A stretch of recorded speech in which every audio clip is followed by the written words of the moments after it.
Kisah keajaiban istighfar seorang penjual roti. Imam Ahmad bin Hambal rahimakumullah, murid Imam Syafi'i, dikenal juga sebagai Imam Hambali.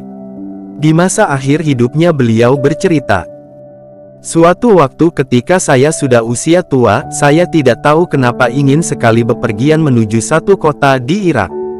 Padahal tidak ada janji sama orang dan tidak ada keperluan.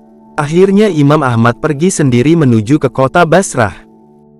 Beliau bercerita, "Begitu tiba di sana waktu Isya, saya ikut salat berjamaah Isya di masjid, hati saya merasa tenang, kemudian saya ingin istirahat. Begitu selesai salat dan jamaah bubar, Imam Ahmad ingin tidur di masjid, tiba-tiba marbot masjid datang menemui Imam Ahmad sambil bertanya, 'Kamu mau ngapain di sini, Syekh?' Kata Syekh, 'Bisa dipakai untuk 3 panggilan. 1. Bisa untuk orang tua. 2. Orang kaya ataupun 3. Orang yang berilmu.' Panggilan Syekh dalam kisah ini adalah panggilan sebagai orang tua, karena marbot masjid taunya musafir yang ingin tidur di masjid tersebut adalah orang tua. Marbot tidak tahu kalau beliau adalah Imam Ahmad. Dan Imam Ahmad pun tidak memperkenalkan siapa dirinya. Di Irak, semua orang kenal siapa Imam Ahmad, seorang ulama besar dan ahli hadits, sejuta hadits dihafalnya, sangat solih dan zuhud. Zaman itu tidak ada foto sehingga orang tidak tahu wajahnya, cuma namanya sudah terkenal. Imam Ahmad menjawab, "Saya ingin istirahat, saya musafir." Tidak boleh tidur di masjid," kata marbot.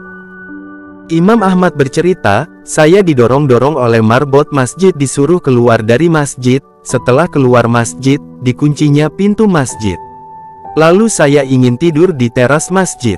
Ketika sudah berbaring di teras masjid, marbotnya datang lagi, marah-marah kepada Imam Ahmad.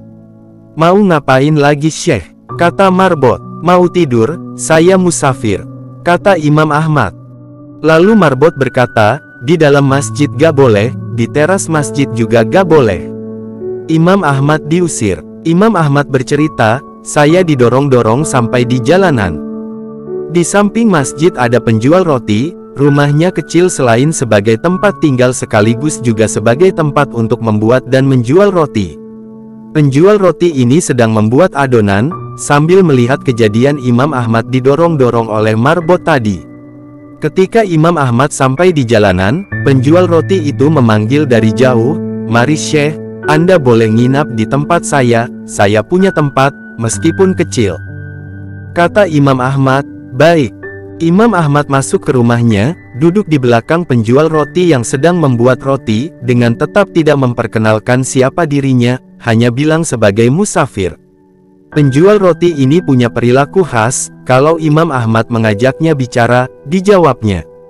Kalau tidak, dia terus membuat adonan roti sambil terus-menerus melafalkan istighfar, astagfirullah.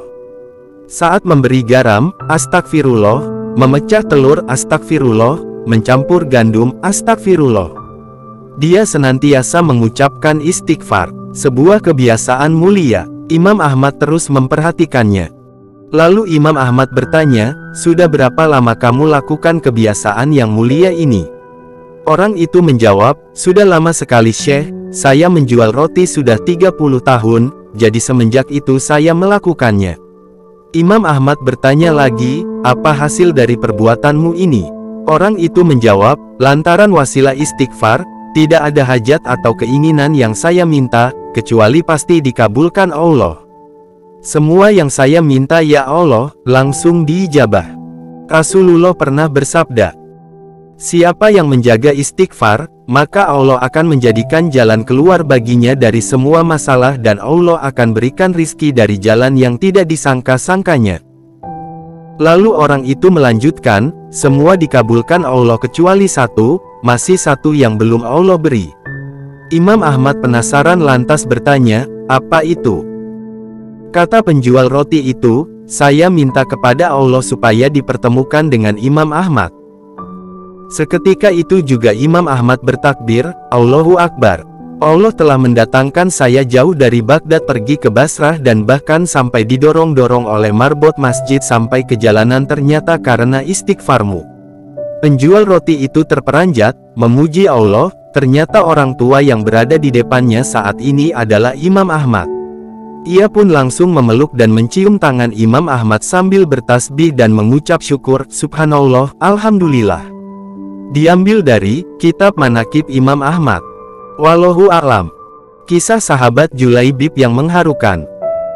Secara garis besar kisah sahabat Julaibib bercerita tentang cinta, namun cinta yang halal, bukan cinta yang terlarang. Beliau adalah sahabat yang tidak dikenal di dunia, namun di akhirat sangat dikenal oleh para malaikat dan penduduk-penduduk langit di atas sana. Intinya beliau adalah sahabat yang rajin beribadah karena ingin bersama Rasul di surga. Beliau sudah lama membujang, lalu Rasulullah menikahkan seorang wanita dengan sahabat Julaibib dan tentunya melalui proses yang sangat panjang. Setelah itu akhirnya Julaibib menikah dengan si wanita yang dicarikan oleh Rasulullah Shallallahu Alaihi Wasallam. Setelah menikah, tidak lama kemudian ada seruan jihad dari Rasulullah Shallallahu Alaihi Wasallam. Maka tidak pikir panjang, Julaibib pun langsung menuju ke medan perang dan meninggal di sana. Padahal beliau sendiri belum pernah menyentuh sang istri. Masya Allah.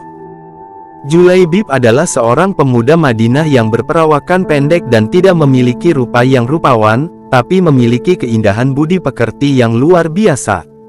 Ia juga memiliki jiwa yang bersih dan iman yang kuat di dalam hatinya serta keteguhan yang sangat kuat seperti gunung. Julaibib merupakan salah satu sahabat dari kalangan Ansar. Kecintaannya kepada Rasulullah Shallallahu Alaihi Wasallam membuatnya dicintai juga oleh Allah Ta'ala. Hidupnya sangat mengagumkan. Berikut keutamaannya. Keutamaan sahabat Julaibib.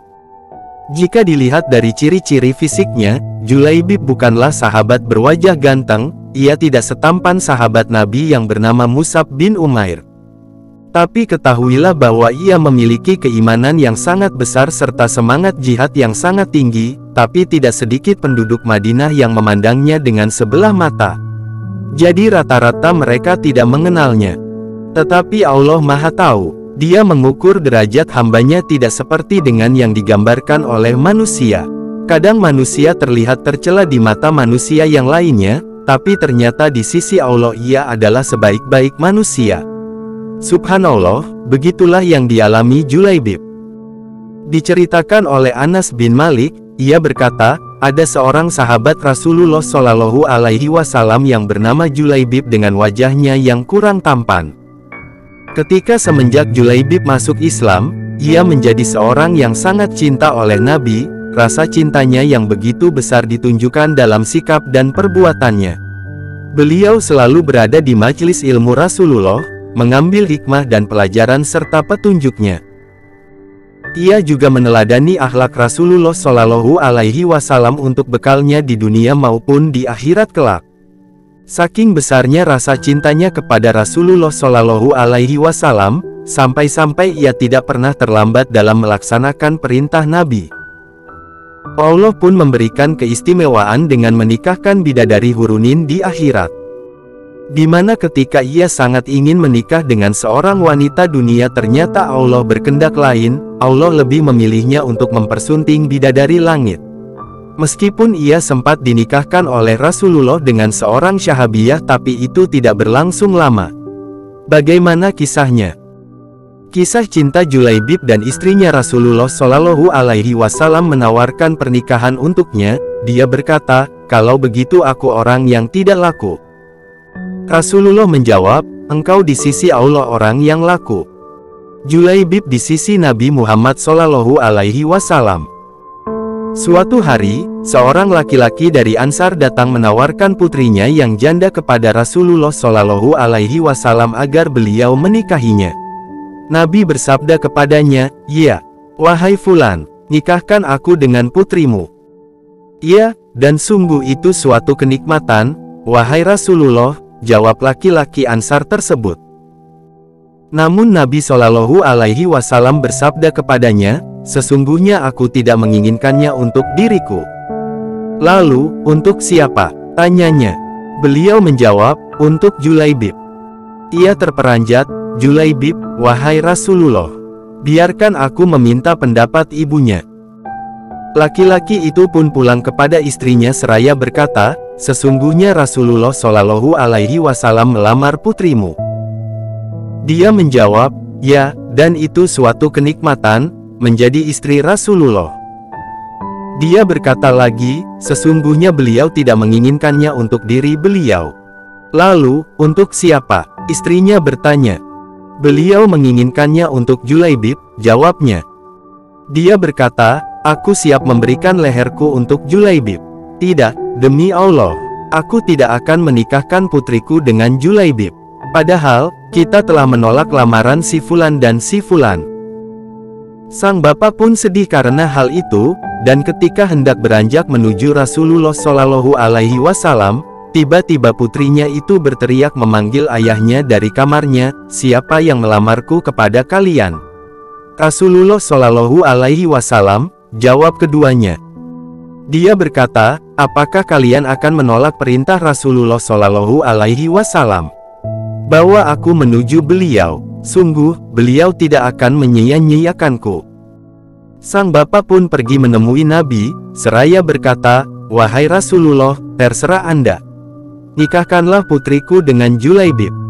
Nabi Shallallahu Alaihi Wasallam pun menikahkannya dengan Julaibib, serta mendoakannya, "Ya Allah, limpahkan kepada keduanya kebaikan, dan jangan jadikan kehidupan mereka susah." Kisah wafatnya Julaibib yang baru menikah. Tidak lama setelah pernikahannya, Julaibib pun ikut dalam sebuah peperangan bersama Rasulullah Shallallahu Alaihi Wasallam. Setelah peperangan usai, dan para sahabat mulai saling mencari korban peperangan satu sama lain. Nabi bertanya kepada mereka, "Apakah kalian kehilangan seseorang?" Mereka menjawab, "Kami kehilangan Fulan dan Fulan." Kemudian beliau bertanya lagi, "Apakah kalian kehilangan seseorang?" Mereka menjawab, "Kami kehilangan si Fulan dan si Fulan." Kemudian beliau bertanya lagi, "Apakah kalian kehilangan seseorang?" Mereka menjawab, "Kami kehilangan Fulan dan Fulan." Beliau bersabda, "Akan tetapi aku kehilangan Julaibib." Mereka pun mencari dan memeriksanya di antara orang-orang yang terbunuh. Tetapi mereka tidak menemukannya di arena pertempuran. Terakhir, mereka menemukannya di sebuah tempat yang tidak jauh, di sisi 7 orang dari orang-orang musyrik. Dia telah membunuh mereka, kemudian mereka membunuhnya. Nabi Shallallahu Alaihi Wasallam berdiri memandangi mayatnya, lalu berkata, "Dia membunuh 7 orang lalu mereka membunuhnya. Dia membunuh 7 orang lalu mereka membunuhnya. Dia dari golonganku dan aku dari golongannya." Lalu Rasulullah Shallallahu Alaihi Wasallam menggendong mayat Julaibib di atas kedua lengannya dan memerintahkan mereka agar menggali tanah untuk menguburnya. Demikianlah kisah Julaibib sahabat Rasulullah Shallallahu Alaihi Wasallam. Subhanallah, banyak sekali hikmahnya dan patut diteladani di mana ketika Allah tidak ingin menikahkannya dengan salah satu wanita penduduk bumi, tapi ternyata Allah mengaruniakan kesyahidan kepadanya, ia gugur di jalan Allah.